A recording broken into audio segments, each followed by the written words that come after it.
Welcome to the Deep Dive.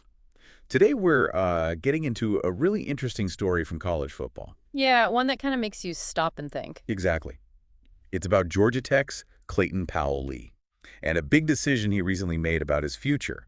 We're looking at an article from YourSportsNation.com that lays it all out. And our goal really is to unpack the why behind his choice. Right.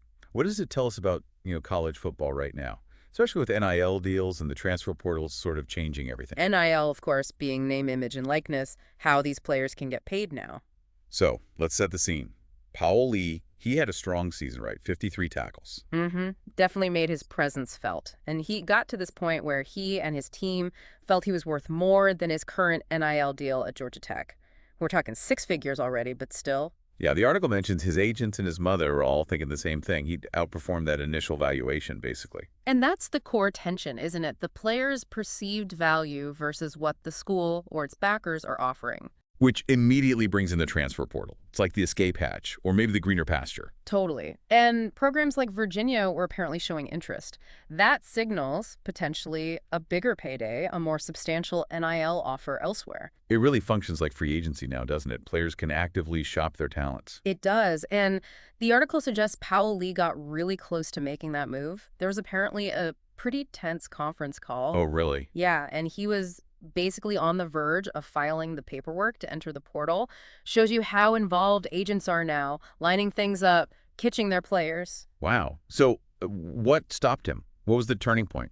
Well, instead of just hitting send on those papers, he decided to talk directly with his coach at Georgia Tech, Brent Key. Ah, okay. So a conversation, not just agents and calls, but face-to-face, presumably. Seems like it. And it highlights that, despite all the money talk and the business side of things, that human element, that relationship can still matter a lot. So what came out of that conversation? What made him stay? Was it just the relationship? That was part of it, but the article points to something really crucial. Academics. Academics? How so? Well, the potential transfer to Virginia, for example, they might have only accepted 60 of the credits he'd already earned at Georgia Tech. Oof, that's a big hit. It is. It could mean losing a whole year towards his degree. Yeah. That's a major consideration that maybe gets lost sometimes in the NIL buzz. These guys are still students trying to graduate. That's a really important perspective. It's not just about the next check. And the article mentioned loyalty too, didn't it? It did. Feeling a connection to Georgia Tech, the place that, in his words, built him, that sense of belonging, loyalty to the team, the coaches, it played a real part. So you've got academics, loyalty, the relationship with the coach, pulling him back. Right, but it wasn't like money was completely off the table. He did leave, potentially, a bigger offer elsewhere. But he didn't stay for nothing, NIL-wise. No, the article says his agents managed to negotiate a bit of a raise on his Georgia Tech NIL deal. Modest, maybe, compared to what he could have gotten, but still an increase. So, a compromise, in a way. Exactly. It shows that financial side was still considered, just maybe not the only thing, or even the deciding factor in the end. And that's why this story stands out, right? Because we hear so much about players chasing the biggest NIL deal, moving schools like pros, changing teams. It feels like the exception sometimes. The article sort of frames it beautifully, saying, sometimes the heart still wins over the paycheck. Yeah.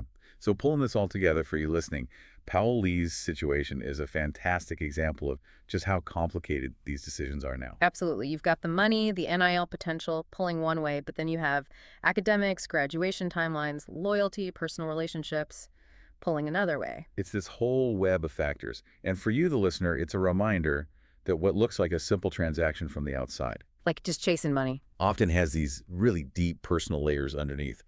The aha moment is seeing that complexity, that balancing act these young people are doing under intense pressure. Yeah, it's not black and white at all. So maybe a final thought for you to chew on. In a world where we often equate value strictly with dollar signs. Right, where everything seems transactional. What other hidden factors, things we can't easily measure, might be driving really big decisions all around us? Is Powell-Lee an outlier, or is he showing us a more complex reality that's often just beneath the surface? Thanks for tuning in as we break down the game, the deals, and all things name, image, likeness. Don't forget, this podcast is brought to you by Student Baller, your go-to resource for boosting your NIL game. Make sure to check out their